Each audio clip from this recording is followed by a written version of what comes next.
was passed that very afternoon to Chef, the Supreme Headquarters Allied Expeditionary Force. Unfortunately, there were not enough small sizes because the average French male was distinctly shorter than his American contemporary. De Gaulle's meeting with the two American generals took place in the Ministry of War in the Rue Saint-Dominique. This was where his short-lived ministerial career had begun in the tragic summer of 1940, and he had returned there to emphasize the impression of continuity. His formula for erasing the shame of the Vichy regime was a majestically simple one. The Republic has never ceased to exist. De Gaulle wanted Eisenhower to keep Leclerc's division in Paris to ensure law and order, but since some of Leclerc's units had now started to move out, he suggested that perhaps the Americans could impress the population with a show of force to reassure them that the Germans would not be coming back. Why not march a whole division, or even two, through Paris on its way to the front? Eisenhower, thinking it slightly ironic that de Gaulle should be asking for American troops to establish his position firmly, turned to Bradley and asked what he thought. Bradley said that it would be perfectly possible to arrange within the next couple of days. So Eisenhower invited de Gaulle to take the salute, accompanied by General Bradley. He himself would stay away. On their return to Chartres, Eisenhower invited General Sir Bernard Montgomery to join de Gaulle and Bradley for the parade, but he refused to come to Paris. Such a small but pertinent detail did not deter certain British newspapers from accusing the Americans of trying to hog all the glory for themselves.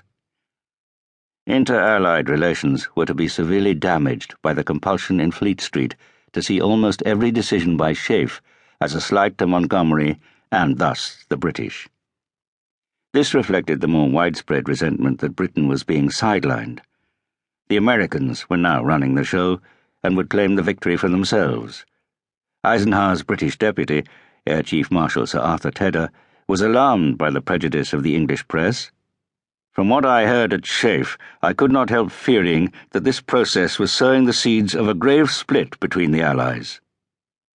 The following evening, the 28th Infantry Division, under its commander, Major General Norman D. Cotter, moved from Versailles towards Paris in heavy rain. Dutch Cotter, who had shown extraordinary bravery and leadership on Omaha Beach, had taken over command less than 2 weeks before, after a German sniper had killed his predecessor. The fighting in the heavy hedgerow country of Normandy had been slow and deadly during June and July, but the breakout, led by General George S. Patton's Third Army at the beginning of August, had produced a surge of optimism during the charge to the River Seine and Paris itself. Showers had been set up for Cotter's men in the Bois de Boulogne so that they could scrub themselves before the parade. The next morning, the 29th of August, the division set off up the Avenue Foch to the Arc de Triomphe, and then down the long vista of the Champs-Élysées. Helmeted infantry, with rifles slung and bayonets fixed, marched in full battle order. The mass of olive drab, rank after rank, 24 men abreast, stretched right across the broad avenue. Each man on his shoulder wore the divisional badge, the red keystone symbol of Pennsylvania, which the Germans had dubbed the Bloody Bucket from its shape. The French were amazed both by the informality of American uniforms and by their seemingly limitless quantities of machinery.